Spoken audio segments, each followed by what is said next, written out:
Fadó Astrology, or in Irish, is a word usually used at the beginning of Irish folk and fairy tales, and it means long ago.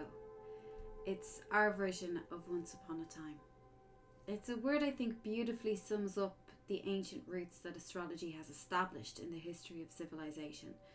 Research into the origins of astrology and related studies will lead you back multiple millennia, way into the past, to a time when Babylonian astrology became the first organized system, and then through various adaptations and incarnations of the ancient world, including India, China, Hellenistic Egypt, Greece, Rome, the Islamic world, and Renaissance Europe, of course. And all that then leads us to the modern Western incarnation of this practice.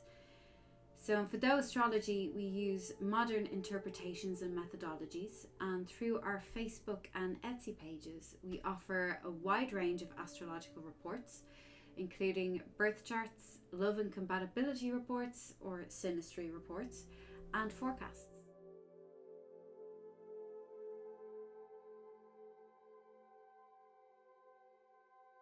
A birth or a natal chart is essentially a map of where all the planets were located at the exact moment you were born. An analysis of this chart can provide a deep insight into your personality, your motivations, desires, potential problem areas, and how this information can be applied to enrich your life. It is highly individualistic. My approach to readings is to give the client a new understanding and appreciation for what makes them tick, and to provide positive affirmation. A compatibility and love reading or report is a composite chart comprised of two individual charts combined to provide insight into compatibility, potential issues, chemistry, attraction, and the dynamics of the romantic relationship in question.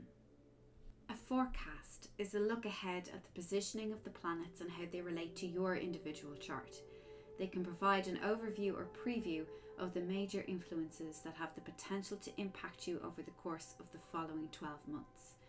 General trends are also covered, along with love, of course, family, changes, finance and career, and the relevant areas of expansion and exploration.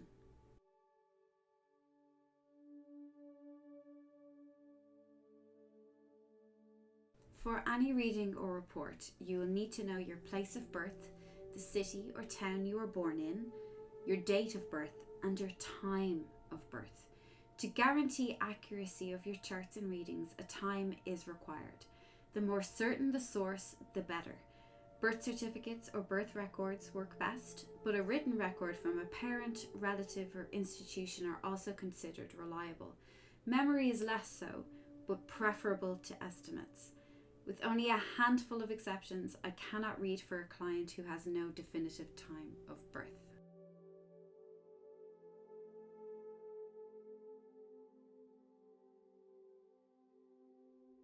A good few years ago, I was writing a book and I needed to do a little research into astrology in general. It led me down a pretty deep rabbit hole, as research tends to do. And the more I learned about astrology's origins, the more interested I became, the more it spoke to me. So I completed my own chart, and then I set to learning how to read it properly. Truth be told, I wasn't a huge fan of what the chart told me about myself. Initially, there were parts of it that I didn't feel represented me at all, but the process had lent me a self-awareness.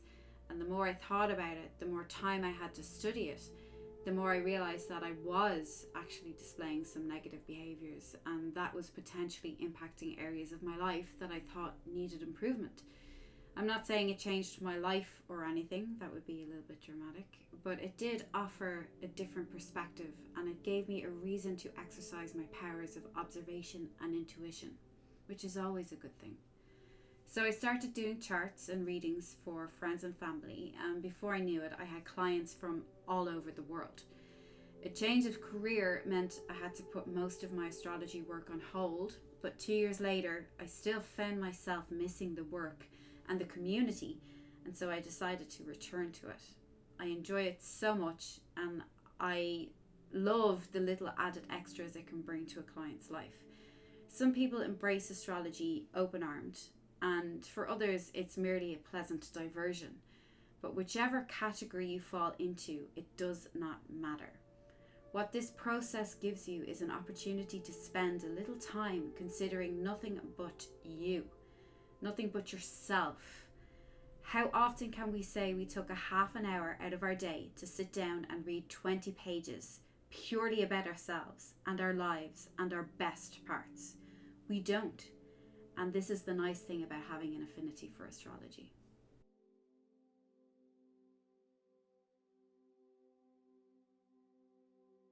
I do some private readings, but on the whole they are quite time consuming and sometimes quite draining. So I try to keep my client list to a minimum.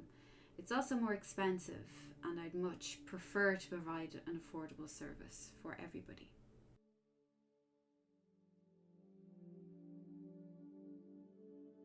Yes, we'll be focusing on all of the signs in each of their seasons, and I'll be running specials and sales throughout. But I won't forget about the rest of you. Over the course of the year, there'll be offers that include everyone. I also have a referral special. If someone has pointed you in our direction, please let me know who, so I can reward both of you.